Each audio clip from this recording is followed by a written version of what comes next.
Hello everyone, कैसे हैं प्यारे बच्चों। आप सभी का स्वागत है आपके अपने इस प्यारे सा ब्यूटीफुल से चैनल अहमद एनसीईआरटी वाला में। तो आज का ये वीडियो बहुत ही कंसेप्चुअल होने वाला है। आज हम बात करेंगे क्लास 12 का फिजिक्स का चैप्टर नंबर 3, जिसका नाम है विद्युत धारा यानी इलेक्ट्रिक चार्ज। तो आज इस पूरे वीडियो में हम विद्युत धारा की बात करेंगे। कैसे विद्युत धारा होती है, कैसे हमारे घरों में पंखा चलती है, कैसे बल्ब जलता है, इस वीडियो में हम इसी की पूरे बात करेंगे। सबसे पहले तो आपको इस वीडियो में स्वागत है, क्योंकि ये वीडियो बहुत ही कंसेप्चुअल होने वाला है। इस वीडियो में हम पूरा जो इस चैप्टर का जितना भी फार्मूला होता है उस फार्मूला को बात करेंगे कंसेप्ट के साथ।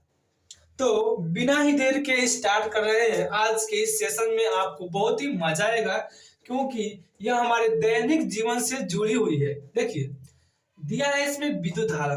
तो सबसे पहले आपको यह समझना चाहिए कि विद्युत धारा साला कौन सी वाला है। तो देखिए, विद्युत धारा जो होता है ना, जो विद्युत धारा होता है, आपके घरों में जो लाइट जलती है या फैन चलते हैं, वो विद्युत धारा की वजह से चलते हैं। विद्युत धारा का मतलब होता है जब कोई आवेश है, ठीक है, मान लीजिए कोई आवेश है, अगर ये गतिमान होगा, क्या होगा, जब कोई आवेश गतिमान होता है तब वह विद्युत धारा को उत्पन्न करता है, ठीक है। तो कोई भी चालक होता है ना, तो चालक में इलेक्ट्रॉन होते हैं। क्या होते हैं? इलेक्ट्रॉन। तो इलेक्ट्रॉन की गति के कारण उसमें क्या होता है? विद्युत धारा प्रवाहित होता है। जबकि अगर हम किसी अचालक की बात करें, नॉन कंडक्टर की बात करें, तो उसमें विद्युत धारा का प्रवाह नहीं होता है। जानते क्यों नहीं होता है? क्योंकि उसमें मुक्त इलेक्ट्रॉन नहीं होता है, ठीक है। तो देखिए, विद्युत धारा है, तो विद्युत धारा का फॉर्मूला होता है आवेश प्रवाह की दर। तो आवेश और समय के अनुपात को बोला जाता है विद्युत धारा, ठीक है। देखिए, विद्युत धारा का हम लोग इंस्टेंटेनियस वैल्यू मतलब अवकलन के रूप में भी पूछा जा सकता है। तो कहते हैं डी क्यू अपन डी टी। क्या करेंगे? डी क्यू अपन डी टी। जहां आपके क्यू क्या है? आवेश है, टी क्या है? समय है। और कोई कहेगा कि विद्युत धारा की औसत मान ज्ञात कीजिए। औसत विद्युत धारा, तो फाइनल माइनस इनिशियल, मतलब अंतिम आवेश में से प्रारंभिक आवेश को हम लोग घटा देंगे तो क्या मिलेगा? हमें औसत विद्युत धारा मिलेगा, ठीक है। अब पढ़ेंगे हम लोग ओम का नियम। ओम का नियम बहुत इंपॉर्टेंट है, समझिए ध्यान से।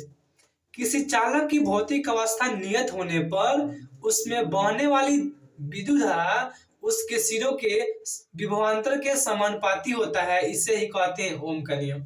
तो देखिए, जो विद्युत विभवांतर है वो धारा के समानुपाती होगा। जब ये समानुपाती होगा ना, वो मतलब ये भी समानुपाती है आई के।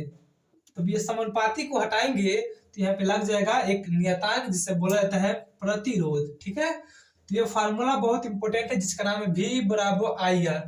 आई है विद्युत धारा और आर है प्रतिरोध। अब समझिए अपवहन वेग क्या है? अपवहन वेग। अपवहन वेग को बोला जाता है VD। क्या बोलते हैं? VD, ठीक है। VD क्या है? तो देखिए, किसी चालक में बिना विद्युत धारा की हम बात करेंगे ना, तो उसमें इलेक्ट्रॉन होगी। और कोई चालक है, मतलब लोहा है ना, अगर उसमें हम लोग धारा प्रवाहित नहीं करेंगे तो उसमें क्या है? मुक्त इलेक्ट्रॉन है। जब वो मुक्त इलेक्ट्रॉन है तो गति करेगा, यादृच्छिक गति करेगा। जब हम उसमें कोई करंट लगा देंगे या विद्युत क्षेत्र लगा देंगे, तब उसकी जो इलेक्ट्रॉन की दिशा होगी एक समान हो जाएगी। तब उन इलेक्ट्रॉनों का वेग को क्या कहते हैं? अपवहन वेग। एक शब्द में कहें तो किसी चालक में उपस्थित मुक्त इलेक्ट्रॉनों का वह वेग, जब हम उसमें कोई विद्युत धारा लगा देते हैं, तब उसकी जितना भी वेग होता है वही उसका अपवहन वेग होता है, ठीक है। तो आई बराबर होता है N E A V D. क्या होता है? N E A V D. N का मतलब होता है इलेक्ट्रॉनों की संख्या। क्या होता है? एन का मतलब होता है इलेक्ट्रॉन की संख्या। इलेक्ट्रॉन की संख्या क्या होता है? इलेक्ट्रॉन की संख्या। और ई का मतलब होता है, ई का मतलब होता है एक इलेक्ट्रॉन पे चार्ज 1.6 इंटू 10 पे माइनस 19 कूलम, ठीक है। और ए का मतलब है चालक का क्षेत्रफल। और VD क्या है आपका? उसका अनुगमन वेग है या अपवहन वेग भी बोला जाता है। आई का मतलब होता है विद्युत धारा। क्या बोला जाता है? विद्युत धारा बोला जाता है, ठीक है। अब समझिए गतिशीलता क्या होता है। तो गतिशीलता को हम लोग म्यू से रिप्रेजेंट करते हैं, इससे बोला जाता है मोबिलिटी बोला जाता है। तो वी डी और ई, तो वी डी का मतलब होता है आपका अपवहन वेग, ये क्या है अपवहन वेग। ई का मतलब होता है विद्युत क्षेत्र, क्या होता है विद्युत क्षेत्र। अपवहन वेग और विद्युत क्षेत्र के अनुपात को, अपवहन वेग और विद्युत क्षेत्र के अनुपात को बोला जाता है गतिशीलता। ठीक है, आई होप आप सभी को समझ में आ रहा होगा। ठीक है, धारा घनत्व समझिए, धारा घनत्व को हम दर्शाते हैं जे से। ठीक है, और आई का मतलब होता है विद्युत धारा, क्या होता है धारा होता है, या इसको स्मॉल भी लिख सकते हैं कैपिटल भी लिख सकते हैं, आपकी मर्जी। एक का मतलब होता है क्षेत्रफल, विद्युत धारा और क्षेत्रफल के सदिश अनुपात को क्या बोला जाता है, विद्युत धारा और क्षेत्रफल के अनुपात को बोला जाता है आपका धारा घनत्व। ठीक है, करंट डेंसिटी। अब हम बात करेंगे धारा घनत्व और विद्युत क्षेत्र में संबंध। तो धारा घनत्व और विद्युत क्षेत्र में संबंध होता है E बराबर, ठीक है, रो जे। जो रो है इसका मतलब होता है प्रतिरोधकता, क्या होता है प्रतिरोधकता। इसको बोला जाता है बाबू रो, क्या बोलते हैं हम लोग इसे रो, बोलते हैं रो बोलते हैं। इसका मतलब होता है प्रतिरोधकता। अगर जिसका भी प्रतिरोधकता ज्यादा होगा उसका चालकता कम होगा, अगर जिसका प्रतिरोधकता कम होगा उसका चालकता अधिक होगा। तो प्रतिरोधकता और चालकता में संबंध होता है, रो बराबर होता है 1/सिग्मा। रो का मतलब होता है प्रतिरोधकता, सिग्मा का मतलब होता है चालकता। ठीक है, अब हम बात करेंगे और इसका फार्मूला के। देखिए कम समय में आपको अच्छा से रिवाइज करवाने का प्रयास कर रहे हैं, तो आपका भी जिम्मेदारी बनता है कि इस वीडियो को जितना आप लोग कर सके उतना शेयर कीजिए, अपने फ्रेंडों में शेयर कीजिए, और क्या बोलते हैं सब्सक्राइब कर दीजिएगा, लड़का क्या बोलते हैं सब्सक्राइब कर दीजिएगा और लाइक कर दीजिएगा, बस इतना ही तो है। देखिए अब बात करेंगे आर बराबर रो एल अपान ए। तो प्रतिरोध का मतलब होता है लंबाई के समानुपाती, जबकि क्षेत्रफल के व्युत कर्मानुपाती होता है, और जब हटाएंगे तो एक नियतांक लगेगा जिसको हम कहते हैं रो। ठीक है, अब बात करेंगे हम शक्ति। शक्ति का मतलब होता है पावर, क्या होता है पावर, कार्य करने की क्षमता को क्या कहते हैं शक्ति बोलते हैं। ठीक है, तो यहाँ फिजिक्स की बात हो रही है, तो शक्ति का मतलब होता है P बराबर वी आई, और V का मतलब होता है विभवांतर, और I का मतलब होता है आपका विद्युत धारा। तो यहाँ पे लिख दे रहे हैं हम, V का मतलब क्या होता है आपका विभवांतर, विभवांतर क्या होता है विभवांतर, क्या होता है विभवांतर और I। अब बात करेंगे प्रतिरोधकता, प्रतिरोधकता का समीकरण भी होता है, जो आपका प्रतिरोध है ना बाबू, उसका एक समीकरण होता है, उस समीकरण की बात करेंगे हम। तो इसका समीकरण जो होता है आर टी बराबर आर नॉट 1 प्लस अल्फा कोष्टक में T F minus T I. इसका मतलब समझिए, समय टी पर प्रतिरोध, समय 0 पर प्रतिरोध, एक का मतलब 1 होता है, अल्फा का मतलब होता है ताप फैक्टर, मतलब ताप गुणांक, टीएफ का मतलब होता है अंतिम टेम्परेचर, और टीआई का मतलब होता है प्रारंभिक टेम्परेचर। इसी प्रकार हम लोग प्रतिरोधकता के कन्वर्जन में भी लिख सकते हैं, उससे बोलेंगे आर टी बराबर आर आई कोष्टक में 1 plus alpha T F minus T I.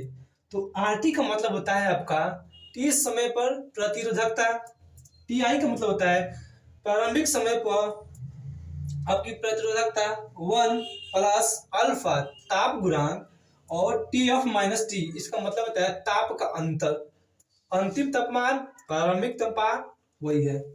यहाँ पर अल्फा बोला जाता है ताप गुणांक, और प्रतिरोधों का संयोजन पढ़ेंगे, क्या पढ़ेंगे प्रतिरोधों का संयोजन। तो सबसे पहले आप इसको स्क्रीनशॉट लगा लीजिए और नोट्स बना लीजिए, और अपने दोस्तों में इसको प्लीज शेयर कर दीजिए, जितना हो सके उसको शेयर कीजिए प्लीज। चलो सुनो, अब देखो सब जगह समझ लिए।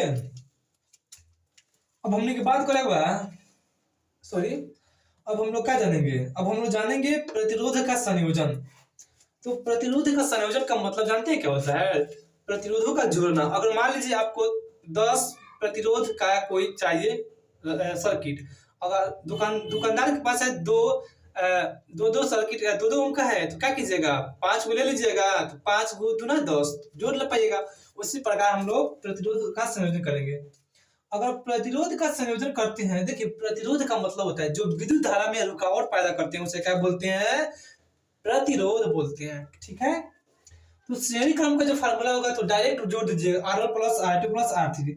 आर तुल्य बराबर होगा R1 plus R2 plus R3, और समांतर क्रम की बात होगा तो R तुल्य बराबर 1/R1 plus 1/R2 plus 1/R3 हो जाएगा। क्लियर, मक्खन है यार, कोई डिफिकल्ट नहीं है। अगर समझने का प्रयास कीजिएगा तो कोई डिफिकल्ट नहीं है। आप सब्सक्राइब कीजिए, न कीजिएगा, एक दिन हो जाएगा, विश्वास कीजिए। व्हीट स्टोन सेतु क्या होता है? व्हीट स्टोन सेतु, अगर हम लोग जटिल सर्किट बनाते हैं तो उसमें जो महत्वपूर्ण काम करता है वो होता है व्हीट स्टोन सेतु। व्हीट स्टोन सेतु यह प्रतिरोध पर आधारित होता है। इसका फार्मूला होता है R1 प्लस R1/R2 बराबर R3 बटे R4। अगर ये मान लीजिए 3 प्रतिरोध दिया है R1 R2 R3, तो R4 का मान ज्ञात कर पाइएगा, मतलब 4 में से 3 को दी, चौथा अपना आप निकल जाए। किरचॉफ का नियम, मतलब किरचॉफ का नियम समझिए। संधि नियम, पास का नियम, किसी संधि पर आने वाला विद्युत धाराओं का सदिश योग तथा उनसे जाने वाला सदिश योग आपस में बराबर होता है। तो किसी संधि पर आने वाला धारा आइजोनाइटोन और आपस में बराबर हुई। ठीक है, अब विपास का नियम क्या होता है? किसी सर्किट में विभव का कुल परिवर्तन 0 होता है। क्या होता है? विभव का कुल परिवर्तन 0 होता है। अब समझो, सेलों का संयोजन, combination of cells. There are 2 types of combination होता है। द फर्स्ट नेम इज, आपका श्रेणी क्रम है, और क्या है, एक होता है पैरेलल। तो सीरीज में क्या होता है, उसको हम डायरेक्ट क्या करते हैं, जोड़ देंगे।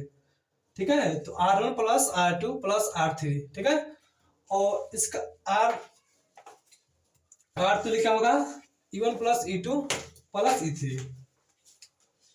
इंपोर्टेंस पॉइंट समझो, V का मतलब होता है विभवांतर। क्या होता है? विभवांतर।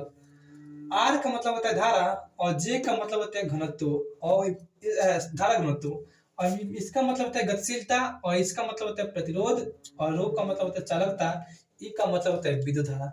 इस प्रकार आप देखिए ना, बहुत आसान है। तो इसको पहले स्क्रीनशॉट ले लोगे पहले चुपचाप से।